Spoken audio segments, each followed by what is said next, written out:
warahmatullahi wabarakatuh, sahabat-sahabat edukasi. Ketemu lagi dengan channel Obor Edukasi, channel yang mencerahkan dan mencerdaskan.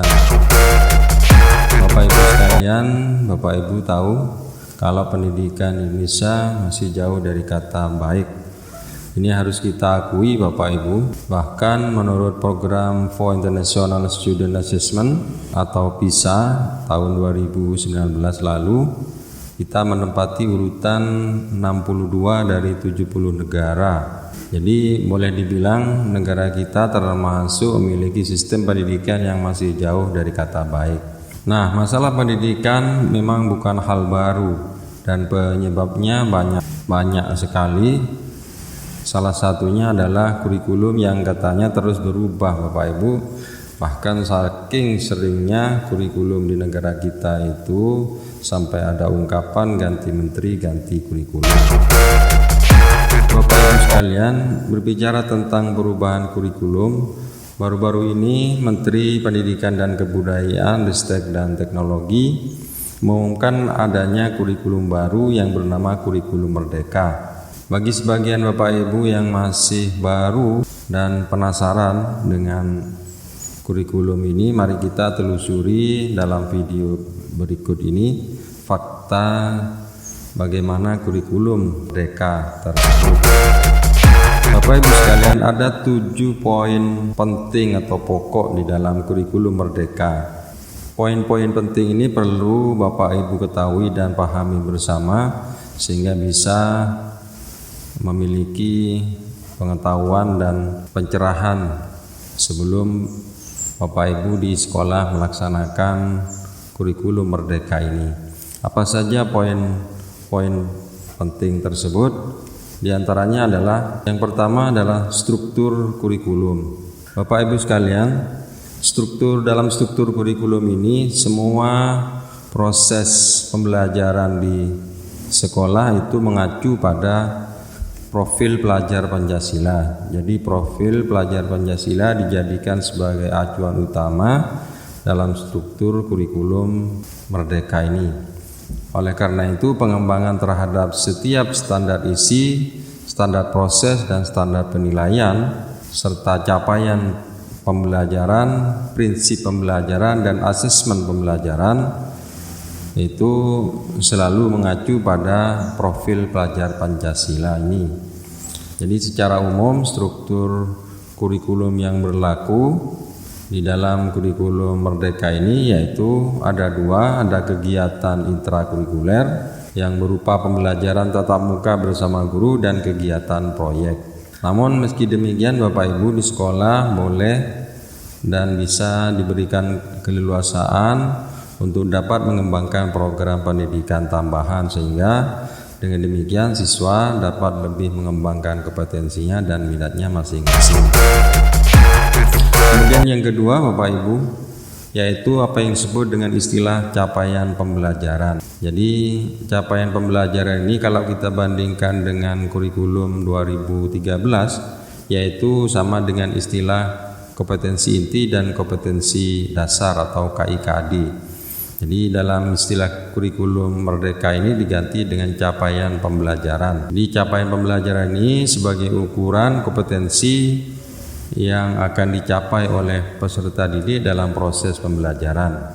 Dengan capaian pembelajaran ini disusun dan disesuaikan. Jadi sekolah menyusun dan menyesuaikan sehingga diharapkan nanti peserta didik mampu mencapai pengetahuan, keterampilan dan sikap yang relevan dengan misi dan visi pendidikan nasional. Jadi melalui capaian pembelajaran ini dapat dilakukan proses berkelanjutan sehingga peserta didik dapat membangun kompetensi secara utuh. Bapak Ibu sekalian, yang ketiga adalah pendekatan tematik. Dalam pendekatan pembelajaran, pendekatan tematik ini akan digunakan dalam kurikulum merdeka.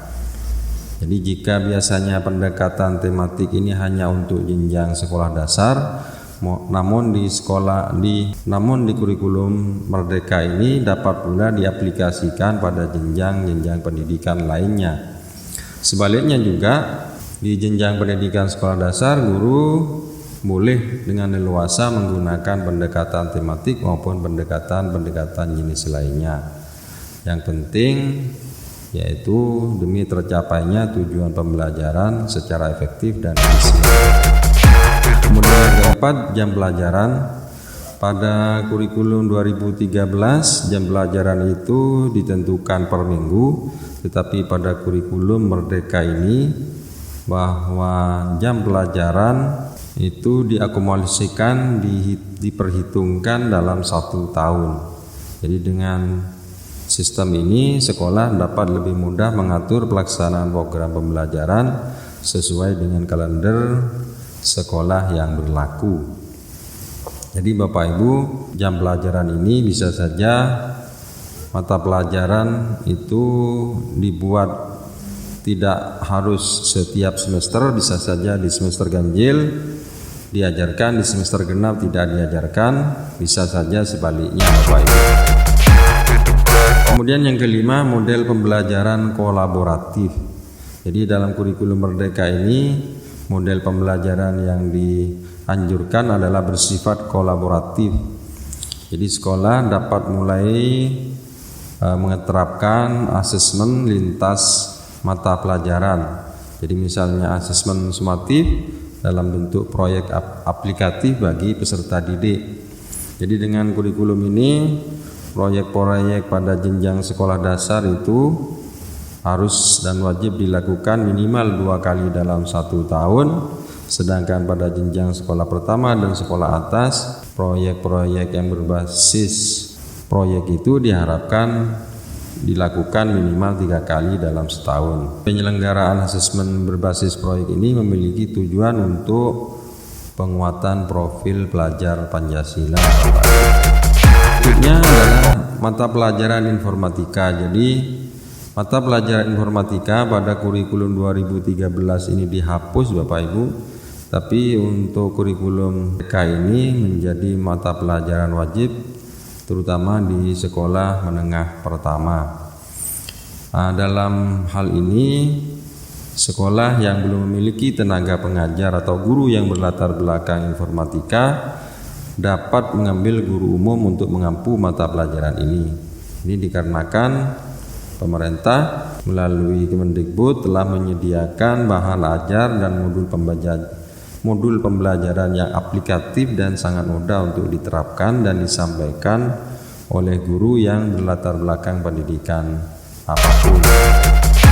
Kemudian yang terakhir Bapak Ibu yaitu mata pelajaran ilmu pengetahuan alam sosial atau IPAS. Bapak Ibu sekalian, pada kurikulum sebelum-sebelumnya bahwa mata pelajaran ilmu pengetahuan alam dan ilmu pengetahuan sosial itu dipisah, baik itu di tingkat SD maupun di tingkat sekolah menengah pertama. Tapi pada kurikulum Merdeka ini 2 mata pelajaran itu dijadikan satu, yaitu mata pelajaran ilmu pengetahuan alam sosial atau IPAS. Tujuannya adalah agar siswa dapat lebih siap untuk mengikuti pembelajaran di sekolah menengah pertama, yang mana IPA dan IPS itu terpisah secara lebih fokus. Demikianlah Bapak Ibu 7 hal penting yang perlu dipahami di dalam kurikulum Merdeka. Mudah-mudahan bermanfaat. Jika bermanfaat silahkan di subscribe dan jangan lupa di komentari di kolom komentar Bapak Ibu jika ada pendapat. Terima kasih sebelumnya. Assalamualaikum warahmatullahi wabarakatuh.